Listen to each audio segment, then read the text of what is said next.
Bismillahirrahmanirrahim. Today's topic of discussion is autosomal trisomies. Autosome means any chromosome pair other than sex chromosome. तो जो 22 pairs होते हैं these are autosome. And trisomy means के one extra chromosome की copy आ जाएगी which is aneuploidy. अब जो autosomal ट्राइसोमीज होते हैं वो फर्स्ट और सेकंड ट्राइमेस्टर में स्क्रीन किए जाते हैं with the non invasive prenatal testing. उसके अंदर ये सारे आ जाएंगे। फर्स्ट ट्राइमेस्टर में कौन सी है? बीटा एससीजी और पैप ए, ठीक हो गया। और सेकंड ट्राइमेस्टर में क्या आ जाएगा? ट्रिपल स्क्रीनिंग और क्वाड्रपल स्क्रीनिंग, जिसमें beta SCG, inhibin, unconjugated estriol, alpha fetoprotein है।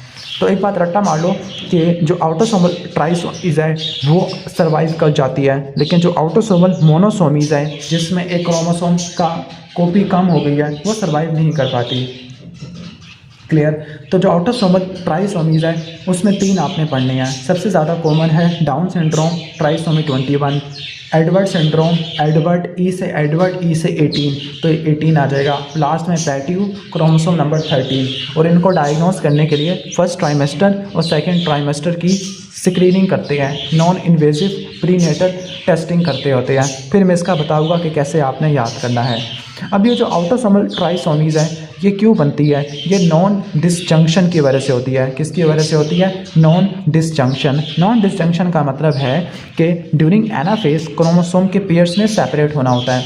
अगर क्रोमोसोम का पेयर सेपरेट नहीं हो पाएगा तो एक सेल के अंदर क्रोमोसोम की एक्स्ट्रा कॉपी चली जाएगी तो दूसरे सेल के अंदर क्रोमोसोम की कॉपी ही नहीं गई, तो उसकी वजह से क्या होगा?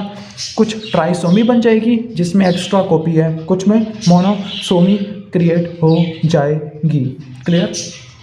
तो ये आपने रट्टा मारना है। अगर नॉन डिस्जंक्शन मियोसिस टाइप 2 में होती है, ठीक हो गया, तो उसमें क्या होगा? देखो मियोसिस टाइप 1 तो एक हैप्लॉइड है जिसमें क्रोमोसोम मजीद हाफ हो जाती है, लेकिन जो मियोसिस टाइप 2 है this is just like a mitosis जिसमें इक्वल नंबर ऑफ क्रोमोसोम जाते हैं, ठीक है। तो अगर इसमें नॉन डिस्जंक्शन होती है तो वंस अगेन कुछ ट्राइसोमी क्रिएट हो जाएगी, कुछ मोनोसोमी और कुछ सेल्स आपके नॉर्मल हो जाएंगे। तो ये डिफ्रेंशिएट करना कि नॉन डिस्जंक्शन मियोसिस 1 में हुई है या मियोसिस 2 में हुई है, तो आपने क्या करना है? आपने ये देखना है कि जो सेल्स है कुछ नॉर्मल तो नहीं है। अगर कुछ नॉर्मल सेल्स भी है तो उसका मतलब है नॉन डिस्जंक्शन मियोसिस टाइप 2 में हुई है। और अगर सारे सेल्स एबनॉर्मल है, कुछ ट्राइसोमी है कुछ मोनोसोमी है, तो उसका मतलब है कि नॉन डिस्जंक्शन मियोसिस टाइप 1 में हुई है। तो स्टार्ट करते हैं डाउन सिंड्रोम ट्राइसोमी 21। यहाँ पर बताया हुआ है कि डाउन सिंड्रोम वाले पेशेंट में सिंगल पाल्मर क्रीज होती है। This is called simian crease, इसको बोलते हैं हम सिमियन क्रीज। अब down syndrome is the most common cause of genetic cause of intellectual disability. अगर आपसे सवाल करें कि genetic cause of intellectual disability का कॉज क्या है, what is the most common genetic cause of decrease IQ, answer is down syndrome. लेकिन inherited cause कौन सा है? Answer is fragile x syndrome.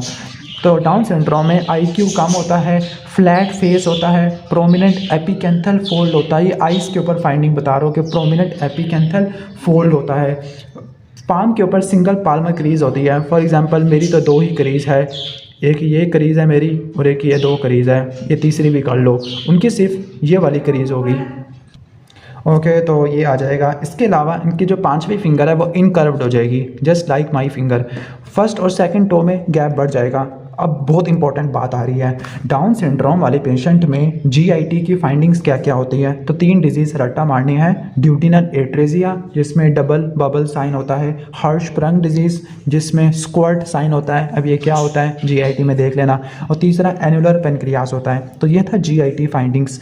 अब CVS हार्ट के ऊपर क्या होगा? एट्रियोवेंट्रिकुलर सेप्टल डिफेक्ट आपको देखने को मिलेंगे। आइस के ऊपर क्या होगा? Brushfield spots, these are the white spots at the periphery of iris. Iris के ऊपर स्पॉट्स बन जाते हैं, these are called Brushfield spots. और एपिकेंथल फोल्ड, ये रट्टा मार लेना। क्लियर। CNS के ऊपर पेशेंट में अर्ली ऑनसेट ऑफ अल्जाइमर हो जाएगा। वाई? बिकॉज अल्जाइमर के अंदर जो बीटा अमाइलाइड प्रोटीन होती है, this is derived from amyloid precursor protein, और ये प्रोटीन क्रोमोसोम नंबर 21 पे पड़ी होती है, और डाउन में तो एक्स्ट्रा 21 होती है। और कार्डियोवास्कुलर सिस्टम के अलावा हीमाटोलॉजी में AML या ALL होगा। सही हो गया। खास तौर पर रट्टा मारना 5 साल से नीचे तो AML एक्यूट माइलोब्लास्टिक ल्यूकेमिया, 5 साल से ऊपर तो acute lymphoblastic leukaemia, myeloblastic leukaemia. Clear. अब जो डाउन सिंड्रोम है, 95% जो डाउन सिंड्रोम होती है वो मियोटिक नॉन डिसजंक्शन की वजह से होती है, स्पेसिफिकली मियोसिस 1। अब ये जो मियोटिक नॉन डिसजंक्शन होती है, this increases with the maternal age. अगर मैटरनल एज 20 साल से नीचे है तो नॉन डिसजंक्शन होने के चांसेस 1 in 1500 है, लेकिन अगर ये एज 45 से ऊपर हो जाती है तो 1 in 25 होती है। 4% cases are due to unbalanced Robertsonian translocation. अब ये क्या बोला है ये आगे जाके बताऊंगा। रोबर्टसोनियन ट्रांसलोकेशन के अंदर जो क्रोमोसोम होते हैं वो अपने कुछ सेगमेंट्स एक्सचेंज कर लेते हैं। अगर ये इक्वली एक्सचेंज करेंगे कि आधा तू दे आधा मैं दूंगा, तो कोई जेनेटिक मटेरियल लॉस नहीं होता, कोई एक्स्ट्रा भी नहीं आता और बंदे को कुछ भी नहीं होता। लेकिन ये कहे कि तू अपना सारा दे मैं तुझे कुछ नहीं देने वाला, this is called unbalanced translocation, और यही डिजीज़ करवा देती है। और जो 1% केसेस होते हैं these are due to post fertilisation mitotic error. Fertilisation के बाद माइटोटिक एरर है तो फिर कौन सा मोज़ेकिज़म होगा? सोमैटिक मोज़ेकिज़म होगा। कुछ सेल्स ठीक है, कुछ सेल में डाउन सिंड्रोम आया हुआ है। क्लियर। अब इसका याद करने का मिमोनिक है कि जो 21 है this is the drinking age. पता नहीं, मुझे नहीं पता कि ये ड्रिंकिंग एज है या नहीं। फिर मैंने ये बताया था कि most common viable chromosomal disorder. Viable, देखो वायबल है क्योंकि डाउन वाले बच्चे बच जाते हैं, तो viable is most common down syndrome and the most common genetic cause because inherited cause is fragile x syndrome. अब इसको डायग्नोस करने के लिए मैंने कहा था कि इनके लिए 2 तरह के टेस्ट होते हैं, फर्स्ट ट्राइमेस्टर और second trimester, but these are screening test. इनको डायग्नोस करने के लिए आपने इन्वेजिव टेस्ट करवाने हैं जिसमें chorio amniocentesis, chorionic villus sampling, ये सब चीज़ें आ जाती हैं। एमनियोसेंटेसिस, कोरियोनिक विलस सैम्पलिंग ये आपने गायनी में पढ़े होंगे। अब फर्स्ट ट्राइमेस्टर में कौन से टेस्ट है डाउन के? फर्स्ट ट्राइमेस्टर के अंदर अल्ट्रासाउंड कराएंगे तो उसमें न्यूकल ट्रांसल्यूसेंसी 3.5 मिलीमीटर से बढ़ जाती है। नंबर 2 जो नेजल ब्रिज है वो हाइपोप्लास्टिक होता है। इसके अलावा ब्लड के अंदर कौन से टेस्ट करवाते हैं? ब्लड के अंदर फर्स्ट ट्राइमेस्टर में BP रट्टा मान लो, B से बीटा SCG और P से क्या हो जाएगा? PAP-A। तो ये दोनों टेस्ट बढ़ जाते होते हैं। क्लियर। तो ये बात रट्टा मार लेना। चलो इस टेबल को याद करने का तरीका बताता हूँ। फर्स्ट ट्राइमेस्टर स्क्रीनिंग में BP आ जाएगा, बीटा SCG और PAP-A, प्लेसेंटल एसोसिएटेड प्रोटीन, पता नहीं क्या है, PAP-A। अब एक बात रट्टा मारना, डाउन के अंदर दोनों चीज़ें क्या है? डाउन के अंदर रट्टा मारना दोनों चीज़ें डिफरेंट है। कैसे याद करना है? डाउन में मिमोनिक इज हाई, H से HCG और I से इनहिबिन। डाउन के अंदर सिर्फ 2 ही मार्कर बढ़ेंगे, एक बीटा SCG और दूसरा होगा I मतलब इनहिबिन, बाकी सब चीज़ें कम होगी। डेट मीन्स के डाउन सिंड्रोम में बीटा SCG का लेवल्स ज़्यादा होगा और PAP-A का लेवल्स क्या हो गए? कम हो गए। बाकी जो 18 और 13 है इनके अंदर दोनों के दोनों टेस्ट ही क्या है? कम है, बीटा SCG और PAP-A भी कम है। सेकेंड ट्राइमेस्टर स्क्रीनिंग में आते हैं, उसमें क्या होता है? बीटा SCG होता है, इनहिबिन A होता है, अल्फा फीटोप्रोटीन और अनकॉन्जुगेटेड एस्ट्रायोल। और डाउन सिंड्रोम का मिमोनिक बताया था HI हाई। H से क्या होगा? बीटा SCG और HCG, I से क्या होगा? इनहिबिन। तो डाउन सिंड्रोम में सिर्फ ये दोनों बढ़ेंगे, बाकी दोनों कम हो जाएंगे। रट्टा मार लो, जो एडवर्ड है 18 है, एडवर्ड प्रिंस एडवर्ड है, प्रिंस एडवर्ड के अंदर सब चीज़ें कम हो गई, SCG, inhibin, estriol, alpha beta protein. और जो 13 है उसको घंटा फर्क नहीं पड़ेगा। क्लियर। तो ऑलमोस्ट ये हो जाएगा। डाउन सिंड्रोम वाले पेशेंट में रिस्क ऑफ अम्बलाइकल हर्निया होता है। अम्बलाइकल हर्निया में अम्बलाइकल रिंग क्रॉस नहीं हो पाती। रट्टा मारना, अम्बलाइकल हर्निया हाइपोथायरॉयडिज्म में भी देखने को मिलता है। What are the 5 A's of Down syndrome? Down syndrome is associated with advance maternal age like 1 in 1500 versus 1 in 25. Number 2 atresia of duodenal atresia जिसके अंदर डबल बबल साइन मिलता है। CVS में एट्रियोवेंट्रिकुलर सेप्टल डिफेक्ट है, early onset Alzheimer disease, AML before 5 year, ALL after 5 year. इसके बाद है Edward syndrome, ये इजी है, ई से एडवर्ड, ई से 18, ई से एडवर्ड, ई से 18, यहाँ पे उसने मुट्ठी बनाई हुई है, ओके। डैट मीन्स उसने फिस्ट को क्या किया हुआ है, क्लेंच फिस्ट है, सही हो गया, क्लेंच फिस्ट, ये बहुत इंपॉर्टेंट की वर्ड है। अब जो एडवर्ड है, Edward is a name of Prince Edward, तो पी से क्या हो जाएगा, प्रोमिनेंट ऑक्सीपिट, इनका ऑक्सीपिट प्रोमिनेंट होगा। आर से रोकर बॉटम फीट, रट्टा मारना, रोकर बॉटम फीट पैटियो सिंड्रोम में भी हो गए। आई से इंटेलेक्चुअल डिसेबिलिटी जो कि सब में ही है, तो ये स्पेसिफिक नहीं है, स्पेसिफिक एक ये है प्रोमिनेंट ऑक्सीपिट।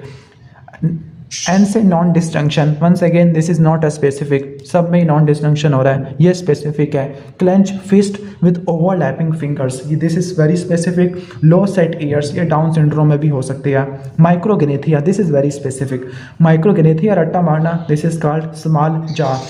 एडवर्ड सिंड्रोम में माइक्रोगेनेथिया है, लेकिन फ्रेजाइल एक्स सिंड्रोम में जो चिन होती है वो काफ़ी बड़ी हो जाती है, तो दिस इज द डिफरेंस। इसके अलावा डाउन सिंड्रोम के अंदर एट्रियोवेंट्रिकुलर सेप्टल डिफेक्ट होता था, लेकिन एडवर्ड और पैटियो के अंदर VSD देखने को मिलेगा। इसके अलावा आपको और क्या देखने को मिलता है, आपको एडवर्ड और पैटियो के अंदर ओम्फैलोसील और मेनिंजोमाइलोसील भी देखने को मिलती है। मेनिंजोमाइलोसील इज न्यूरल ट्यूब डिफेक्ट। अच्छा, ये बताना भूल गया कि अल्फा फीटोप्रोटीन कम है एमनियोटिक सैक में, तो इसका मतलब है डाउन सिंड्रोम। लेकिन अगर अल्फा फीटोप्रोटीन ज़्यादा है, this is the neural tube defect. अब यहाँ पे बताया है कि 18 इज़ द इलेक्शन एज, या 18 रट्टा मारना। डाउन सिंड्रोम के बाद second most common is the Edward syndrome होता है, और एडवर्ड सिंड्रोम में every prenatal screening marker decreases. E से एवरी, डी से डिक्रीजेस, सारे मार्कर डिक्रीज हो जाते हैं, चाहे वो फर्स्ट ट्राइमेस्टर वाले हैं या सेकेंड ट्राइमेस्टर वाले 4 हैं। Next is patio syndrome. Patio syndrome में ये देखो क्यूटस एप्लेजिया के जो क्यूटिकल होती है, डर्मिस होती है, उसका एप्लेजिया हो गया है, this is called Cutis aplasia. अब इसमें भी रोकर बॉटम फीट है, लेकिन पैटियो में रट्टा मारना, पी रट्टा मारना है, पी, ठीक हो गया। और उसका निमोनिक है कि फीमेल्स में 13 साल की उम्र में प्यूबर्टी आ जाती है। इसके अंदर ये होता है कि जो प्री कॉर्डल मेसोडर्म है वो फ्यूज़ नहीं कर पाती, जिसकी वजह से मिड लाइन डिफेक्ट देखने को मिलेंगे। ऐसे टिश्यूज़ जो बिल्कुल मिड लाइन में है वो अफेक्टेड हो गए। सबसे पहले आपका आता है दिमाग बिल्कुल दरमियान में है, तो माइक्रोसेफली हो जाएगी। आंखें वैसे दरमियान में तो नहीं है, लेकिन चलो मान ही लो, माइक्रोऑप्थेल्मिया हो जाएगा। क्लेफ्ट लिप और क्लेफ्ट पैलेट, पी को सारे फॉलो हो रहे हैं। सेरिब्रल कॉर्टेक्स फ्यूज़ नहीं कर पाएगा, डिवाइड नहीं कर पाएगा, तो होलोपोरोसेंसेफली हो जाएगा। मल्टीपल फिंगर्स होगी, पॉलीडेक्टाइली, क्यूटस एप्लेजिया होगा। हार्ट डिजीज़ में पोम्पे डिजीज़ देखने को मिलेगा। CVS में VSD हो जाएगा, और पॉलीसिस्टिक किडनी डिजीज़ हो जाएगा।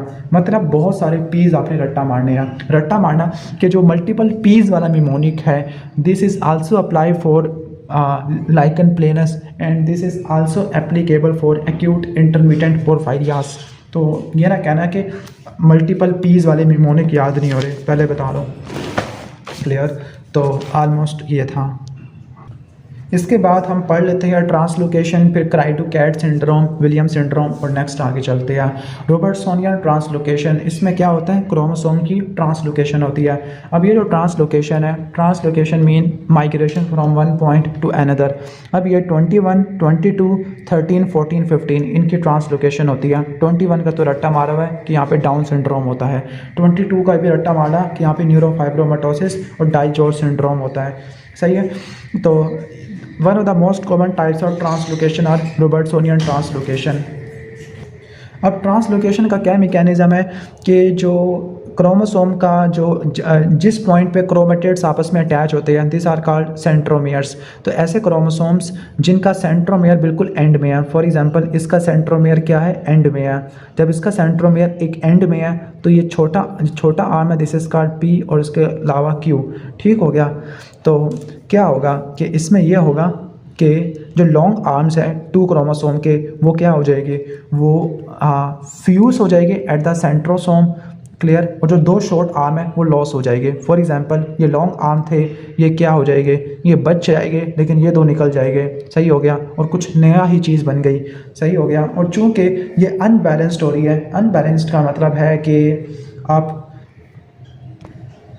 आप अपना छोटा पीस हमें दे रहे हो और बड़ा पीस खुद रख रहे हो, तो फिर क्या होगा, अनबैलेंस ट्रांसलोकेशन होगी। आई नो मैं काफ़ी फजूल बातें कर रहा हूँ, लेकिन समझ जाओ यही है। बैलेंस ट्रांसलोकेशन में ये होगा कि अगर सेंट्रोमेयर बिल्कुल दरमियान में है तो फिर अब आधा तुम दो आधा मैं दूंगा, तो ये बैलेंस ट्रांसलोकेशन होती है। जो अनबैलेंस ट्रांसलोकेशन है उसमें या तो जीन मिस हो जाता है या एक्स्ट्रा हो जाता है, जिसकी वजह से मिस कैरेज, स्टिल बर्थ, बस रट्टा मारना। डाउन सिंड्रोम और जो पैटियो सिंड्रोम है वो ट्रांसलोकेशन को फॉलो करते हैं। ठीक हो गया, unbalance Robertsonian translocation. Next is cri to chat syndrome. Cri मतलब इसमें जो क्राई होगी, जो चीखें मारेगी वो बिल्ली की तरह क्राई करना। High pitch crying, this is called cry to cat, cry of the cat. इसमें ये होगा कि जो शॉर्ट आर्म ऑफ क्रोमोसोम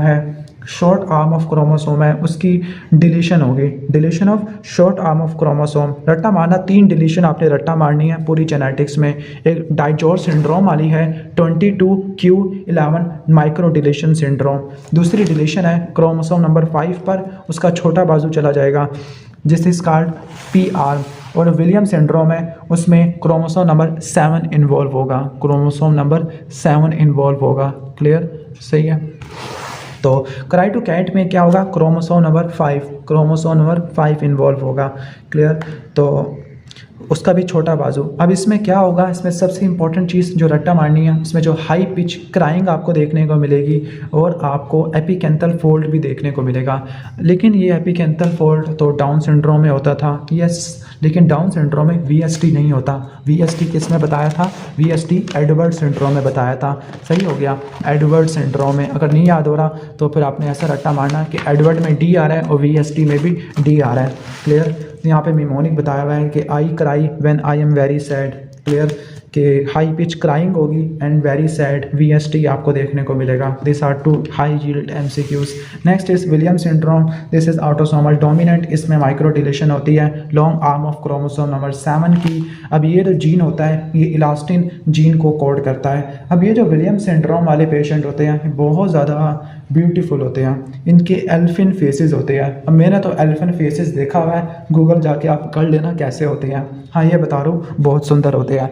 तो एल्फिन फेसेस होगा मतलब इनके जो कान होते हैं काफ़ी ज़्यादा इवर्टेड कान होते हैं। हाइपर कैल्सीमिया होगा because of increase vitamin D sensitivity. इनकी वर्बल स्किल्स बहुत अच्छी होती है, काश में ही एल्फिन सिंड्रोम होता, अल्लाह अकबर, सॉरी। तो इनकी वर्बल स्किल्स काफ़ी अच्छी होती है, इतनी अच्छी होती है कि स्ट्रेंजर के साथ भी दोस्ती कर लेते हैं। सबसे important high yield MCQ point के इनको CVS के अंदर सुप्रावैल्वुलर एयोर्टिक स्टेनोसिस या स्टेनोसिस वाले डिजीज़ होते हैं, चाहे वो सुप्रावैल्वुलर हो, पल्मोनरी आर्टरी हो या रीनल आर्टरी स्टेनोसिस हो। Next is genetic disorder by the chromosome, this is very high yield. और अब मैं बताता हूँ सारी चीज़ें कि कुछ इंपॉर्टेंट क्रोमोसोम्स हैं जिनको आपने रट्टा मारना है, but this list is incomplete, but this is the minimum necessary requirement, जो आपको कम से कम इतनी तो डिजीज़ आनी चाहिए। बस एक चीज़ बता देता हूँ कि जो क्रोमोसोम नंबर 1 है उसकी वजह से जो डिजीज़ होता है this is called Gaucher disease, and Gaucher disease is autosomal recessive because this is the lysosomal storage disease. Gaucher क्या है, लाइसोसोमल स्टोरेज डिजीज़ है। दिल तो कह रहा है कि सारी चीज़ें एक्सप्लेन कर दूँ, चलो कर ही देते हैं। तो जो लाइसोसोमल स्टोरेज डिजीज़ है उसमें से जो फैब्री डिजीज़ होता है वो सिर्फ एक्सीलेंट रिसेसिव है, बाकी सारे के सारे ऑटोसोमल रिसेसिव होते हैं। इसके अलावा हंटर वो भी एक्सीलेंट रिसेसिव है।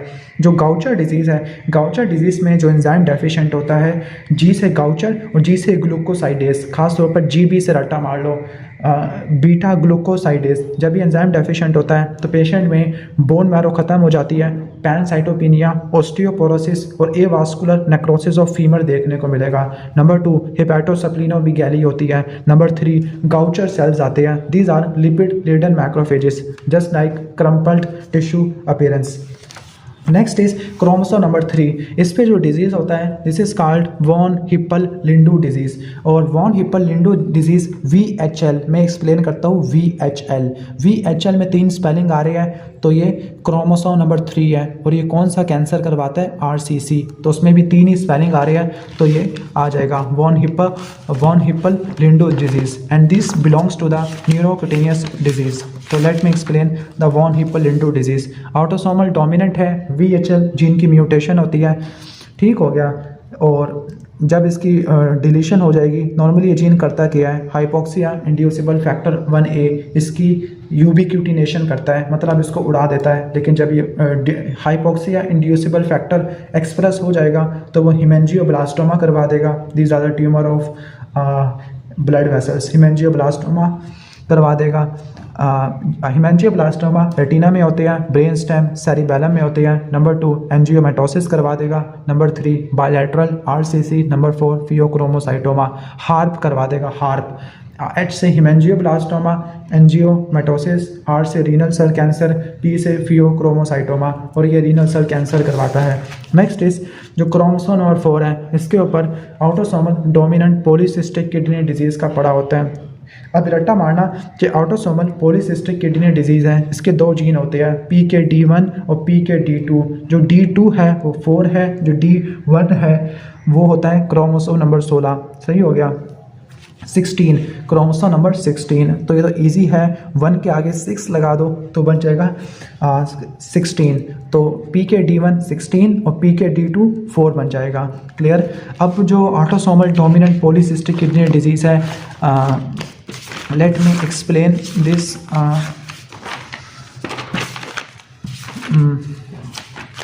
ओके। अब ये अडल्ट्स में देखने को मिलती है और इसमें कॉर्टेक्स और मेडुला में बहुत सारी सिस्ट होती है। अब ये सिस्ट क्या करेगी, पहले तो किडनी इनलार्ज हो जाएगी। दैट इज़ वाई अगर आप किडनी की पाल्पेशन करोगे तो आपको दोनों किडनीज इनलार्ज मिलेगी, लेकिन ये फिर किडनी को डिस्ट्रॉय कर देगी। How will the patient present with a flank pain, haematuria, but mostly patient hypertension के साथ प्रेजेंट करते हैं या रीनल फेलियर के साथ प्रेजेंट करते हैं। इसमें जो म्यूटेशन होती है पॉलीसिस्टिन प्रोटीन के अंदर होती है। अब ये PKD1 और PKD2 होती है। PKD1 में क्या होता है कि PKD1 में क्रोमोसोम नंबर 16 की म्यूटेशन होती है, PKD2 में क्रोमोसोम नंबर 4 की म्यूटेशन देखने को मिलती है। क्लियर, सही हो गया। और क्या कॉम्प्लिकेशन है, अगर आपने ना ठीक किया तो CKD हो जाएगा, हाइपरटेंशन हो जाएगा। वाई, बिकॉज ये सिस्ट क्या करती है, किडनी के पैरेन्काइमा को कंप्रेस करती है, रेनिन प्रोड्यूस होगा। इसके अलावा पेशेंट को एक्स्ट्रा रीनल मैनिफेस्टेशन होती है, मिमोनिकिस चब्बल, लेकिन आई डोंट थिंक सो कि मुझे बोलना चाहिए। तो C से क्या होगा, क्लॉनिक डायवर्टिकुला, H से हाइपरटेंशन, A से abdominal wall defect like hernias हो जाएंगे, B से बैरी एन्यूरिज्म, A से aortic regurgitation, mitral valve prolapse, L से लिवर सिस्ट हो जाएगा। ट्रीटमेंट क्या है, ACE inhibitor, ARBs। Next is achondroplasia. Achondroplasia में क्या होता है, short limb dwarfism. Chromosome number 4 का मसला है, ऑटोसोमल डोमिनेंट है, शॉर्ट लिम्ब डवार्फिज्म, मतलब उसके जो लिम्स हो गए, अपर लिम्ब लोअर लिम्ब काफ़ी ज़्यादा छोटे छोटे हो गए। जो एंडोकॉन्ड्रियल ऑसिफिकेशन है वो अफेक्टेड हो जाती है due to fibroblast growth factor 3। लेकिन रट्टा मारना, इसमें जो फाइब्रोब्लास्ट ग्रोथ फैक्टर 3 है उसमें गेन ऑफ फंक्शन म्यूटेशन देखने को मिलती है। कौन सी म्यूटेशन होती है, गेन ऑफ फंक्शन म्यूटेशन देखने को मिलती है। क्लियर।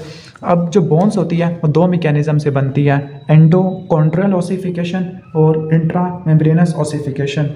एकॉन्ड्रोप्लेजिया के अंदर क्या होगा, जो एंडोकॉन्ड्रियल ऑसिफिकेशन है वो ख़राब हो जाती है, जिसकी वजह से बोन ग्रोथ नहीं हो पाएगी, लिम्स छोटे छोटे हो गए। Membranous ossification is not affected, that is why limbs छोटे छोटे हो गए लेकिन ट्रंक काफ़ी बड़ा होगा, large head related to the limbs. It is due to autosomal dominant gain of function mutation of fibroblast growth factor receptor 3, जो कि नॉर्मली क्या करता था, कॉन्ट्रोसाइट की प्रोलिफरेशन को इनहिबिट करता है। जब कॉन्ट्रोसाइट नहीं होगा तो एंडोकॉन्ड्रियल ऑसिफिकेशन नहीं हो पाएगी। एक बात रट्टा मारना, autosomal dominants with a full penetrance. Full penetrance का मतलब है जीन्स खराब तो डिजीज कंफर्म ही आना है। अगर ये होमोजाइगस हुआ तो सर्वाइवल रेट नहीं हो सकता। एक और MCQ पॉइंट इज कि ये इंक्रीज पैटर्नल एज से एसोसिएटेड है। जितनी ज़्यादा पैटर्नल एज, जो डाउन सिंड्रोम होता है this is associated with maternal age, लेकिन this is associated with paternal age and the most common cause of short limb dwarfism. Next हम पढ़ लेते हैं Huntington disease is one of the trinucleotide repeat mutation. इसको मैं ऐसे explain करता हूँ कि हंटिंगटन डिजीज़ में जो हंटर है उसको आपने केज में बंद करना है, और केज में कितने स्पेलिंग है 4, तो 4 आ जाएगा। और इस केज में CAG है, तो CAG is a trinucleotide repeat mutation CAG, and this is autosomal dominant because hunter is always dominant. और इसमें जो कॉर्डेट प्यूटामैन है उसमें एसिटाइलकोलिन और गाबा क्या है लेवल्स क्या हो जाते हैं, कम हो जाते हैं, डोपामीन का लेवल कम हो जाता है as compare to Parkinson disease. Clear, सही हो गया। तो मैं सारी कंपैरेटिव स्टडी करवा रहा हूँ ताकि याद करने में आसानी हो जाए।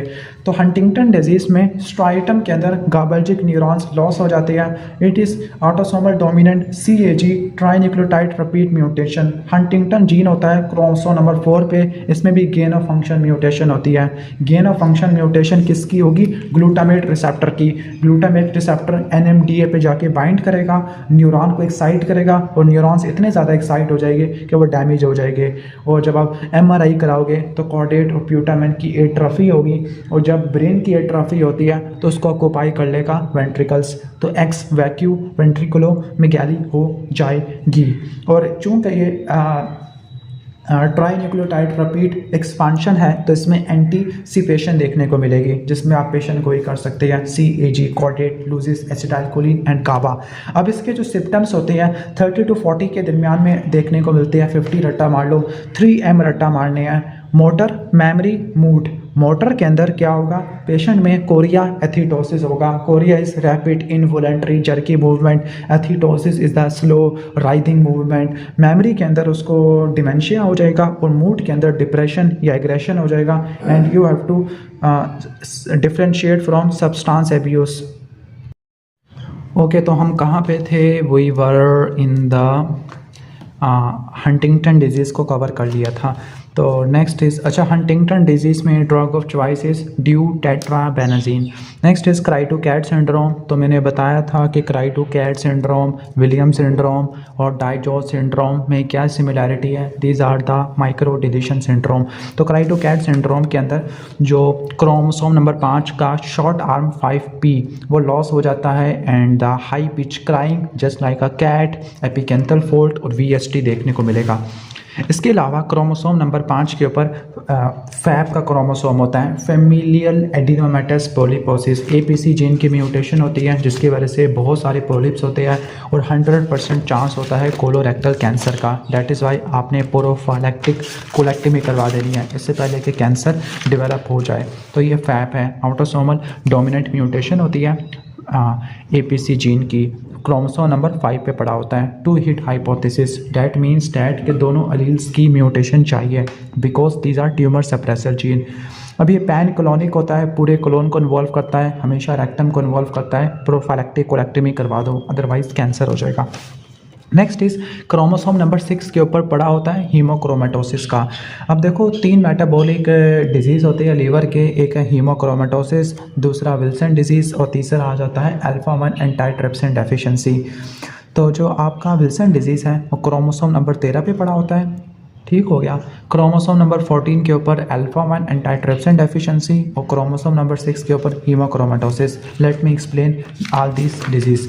तो जो अल्फा-1 एंटीट्रिप्सिन डेफिशिएंसी है क्रोमोसोम नंबर 4 पे होता है, ऑटोसोमल रिसेसिव है, and this is the another example of codominance. इसमें दोनों जीन्स अपने आप को एक्सप्रेस करते हैं। इसमें यह होता है कि रफ एंडोप्लाज्मिक रेटिकुलम के अंदर जो अल्फा-1 एंटीट्रिप्सिन है उसकी फोल्डिंग ख़राब हो जाती है, ठीक है। जब फोल्डिंग ख़राब हो जाएगी तो प्रोटीन से इसे बनेगी नहीं, और ये प्रोटीन लीवर के अंदर इकट्ठी हो जाएगी, लीवर के अंदर सिरोसिस करवा देगी। जब हम बायोप्सी लेंगे तो पास पॉजिटिव ग्लोब्यूल्स मिलेंगे लीवर के अंदर, दिस इज़ कोडोमिनेंस। इसके अलावा अल्फा-1 एंटीट्रिप्सिन लंग्स के पास नहीं पहुंचेगा, तो यंग नॉन स्मोकर पेशेंट के अंदर क्या होगा? पैनिसिनर एम्फाइसीमा होगा, बिकॉज लंग्स के अंदर अल्फा-1 एंटीट्रिप्सिन इलास्टेज को इनहिबिट करता होता है। जब इलास्टेज इनहिबिट नहीं होगा तो इलास्टिक टिश्यू टूट जाएगा और पैनिसिनर एम्फाइसीमा हो जाएगा।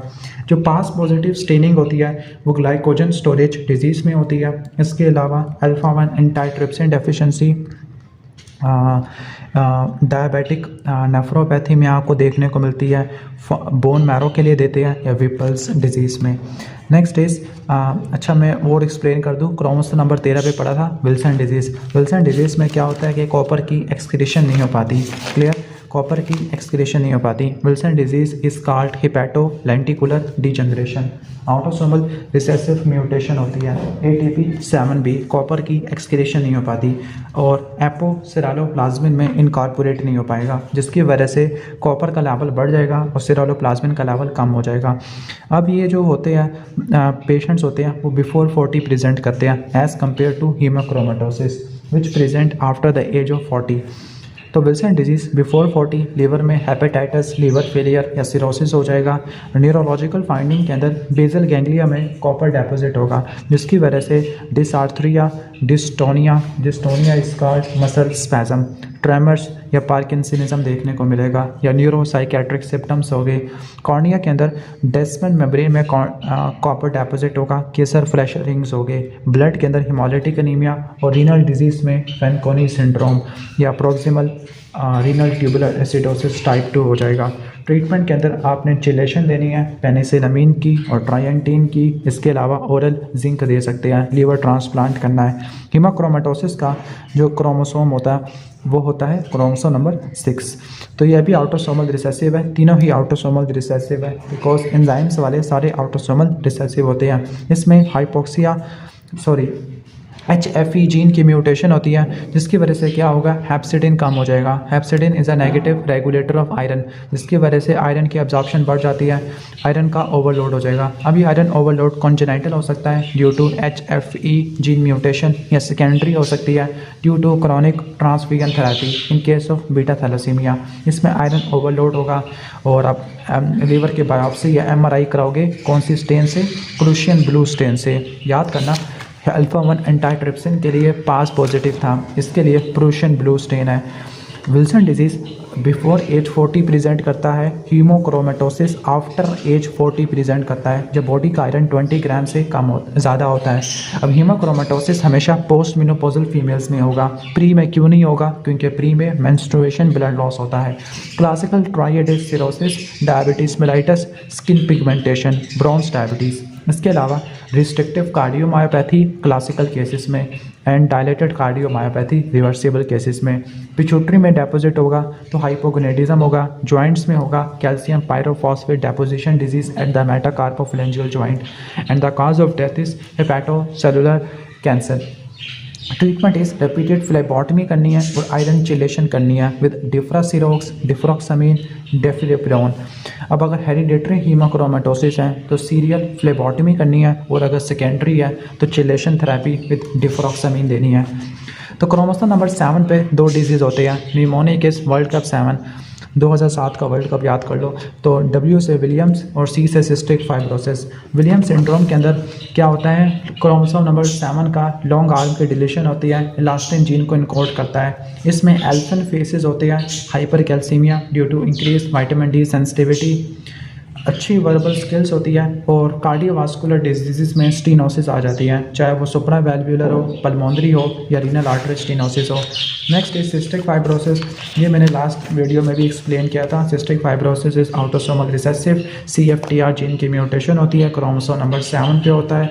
डेल F508 पोजीशन के ऊपर फिनाइल एलानिन की डिलीशन होती है, फ्रेम शिफ्ट म्यूटेशन होती है। जो CFTR होता है वो ATP गेटेड क्लोराइड चैनल को इनकोड करता है। ये जो चैनल है ये लंग्स और GIT के अंदर क्लोराइड की सिक्रेशन करवाता है और स्वेट के अंदर क्लोराइड की रीअब्जॉर्प्शन कराता है। जब इस डेल फिनाइल एलानिन की डिलीशन होगी तो प्रोटीन मिसफोल्डेड होगी, प्रोटीन सेल मेम्ब्रेन में इंसर्ट नहीं हो पाएगी, जिसकी वजह से क्लोराइड चैनल जो होगा GIT और लंग्स में सिक्रेशन नहीं हो पाएगी। जब क्लोराइड की सिक्रेशन नहीं हो पाएगी तो सोडियम की भी सिक्रेशन नहीं होगी, सोडियम उल्टा रीअब्जॉर्ब हो जाएगा ड्यू टू नेगेटिव पोटेंशियल, जिसकी वजह से जब सोडियम रीअब्जॉर्ब होगा तो अपने साथ पानी को भी ले आएगा, जिसकी वजह से secretions abnormally thick mucus secretion होती है। स्वेट के अंदर क्लोराइड की रीअब्जॉर्प्शन नहीं हो पाएगी, जिसकी वजह से अगर हम पाइलोकार्पिन देंगे तो स्वेट के अंदर सोडियम क्लोराइड का लेवल 60 मिली एक्विवेलेंट से बढ़ जाएगा।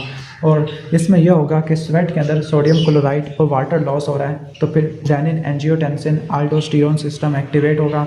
This can cause contraction alkalosis and हाइपोक्लीमिया।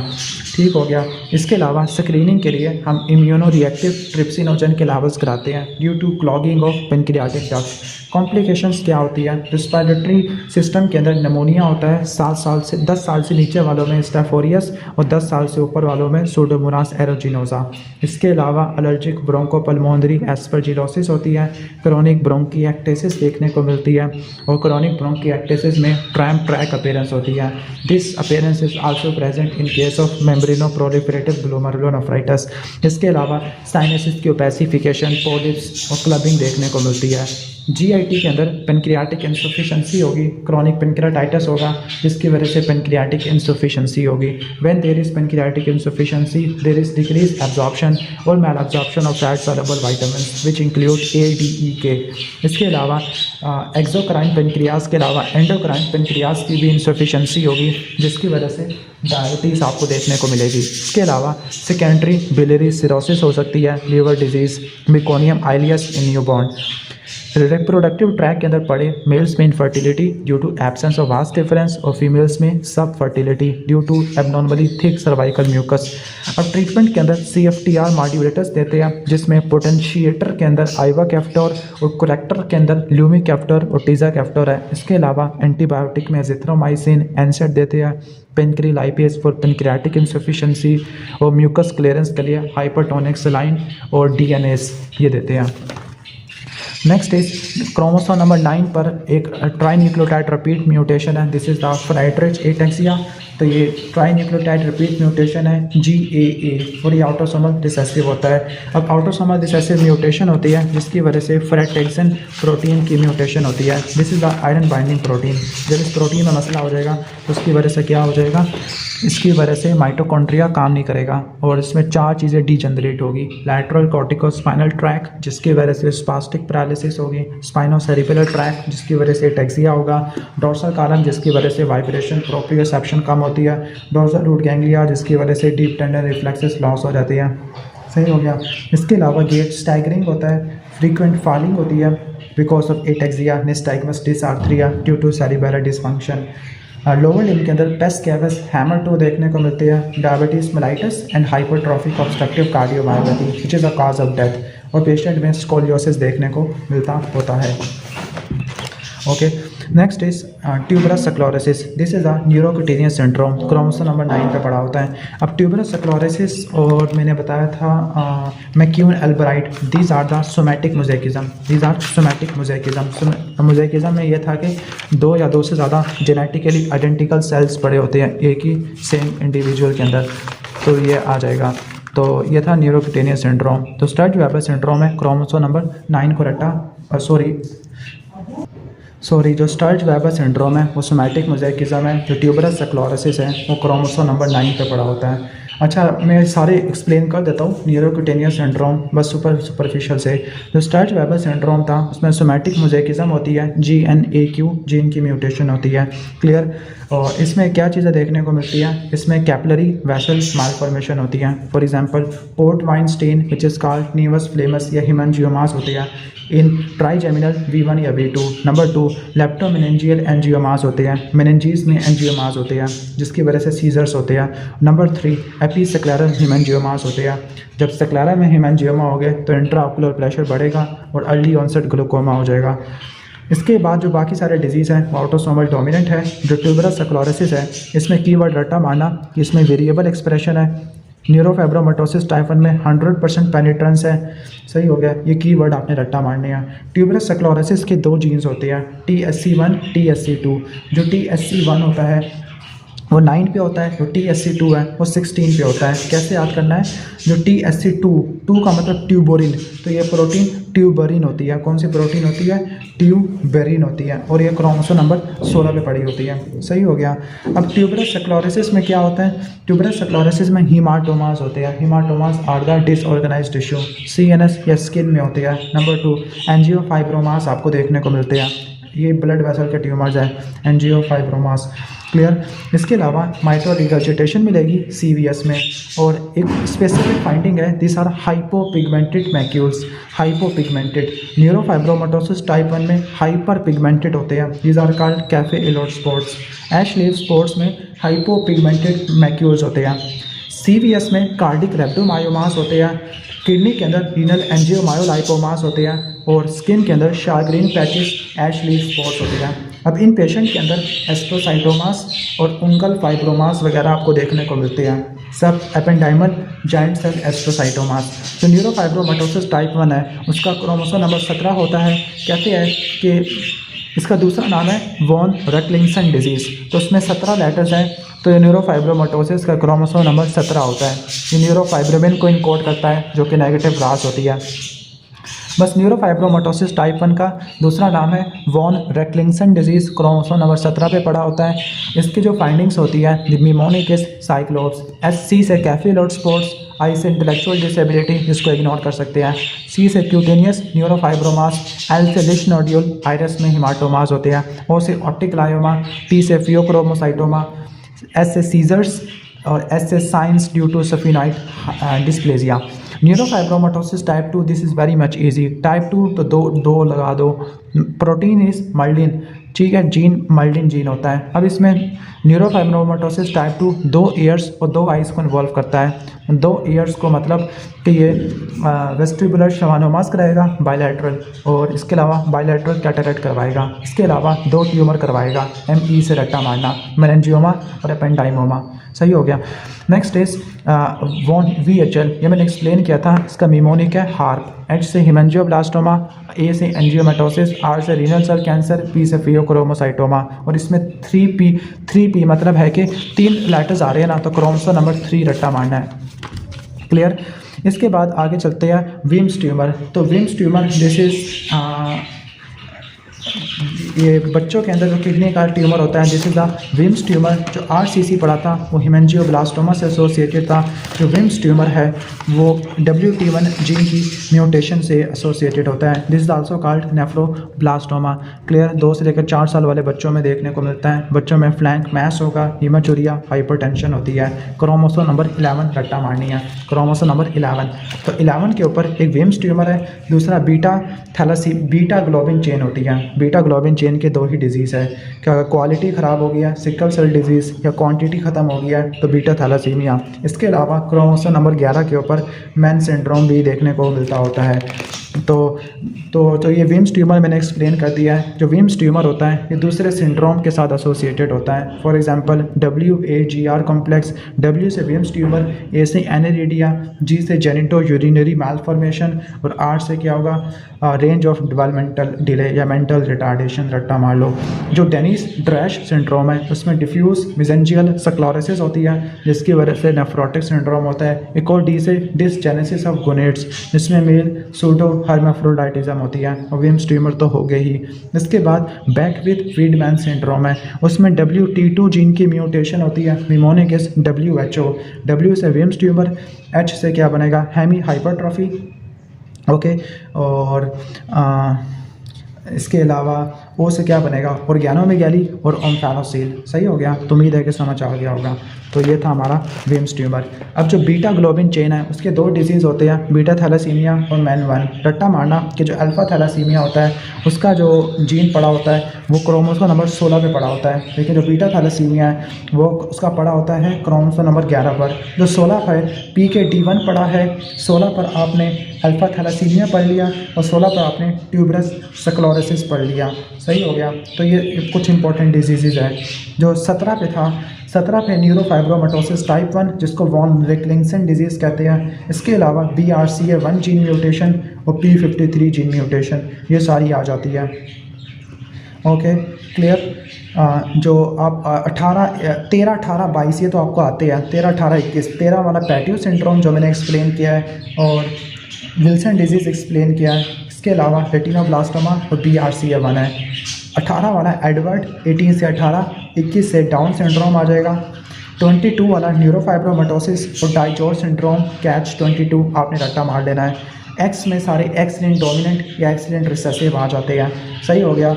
अब उसमें कौन कौन से आ जाते हैं वो हमें नेक्स्ट वीडियो में एक्सप्लेन कर दूंगा फिर कभी। सही हो गया। वीडियो थोड़ी सी लंबी हो रही है, तवील हो रही है, तो आई नो हम स्किप कर सकते हैं। तो अगर आपसे सवाल पूछे, एक जनरल सवाल पूछो, क्रोमोसोम नंबर 7 के कोई डिजीज़ बताओ और क्रोमोसोम नंबर 15 के डिजीज़ बताओ, तो आंसर क्या होगा? 15 के अंदर तो जेनेटिक इम्प्रिंटिंग है और मार्फन सिंड्रोम, फिब्रिलिन जीन की म्यूटेशन। सही हो गया। तो जस्ट एक शॉर्ट सा ओवरव्यू दे दिया है मैंने। आई नो वीडियो काफ़ी लंबी हो जाएगी, तो I have to make it concise.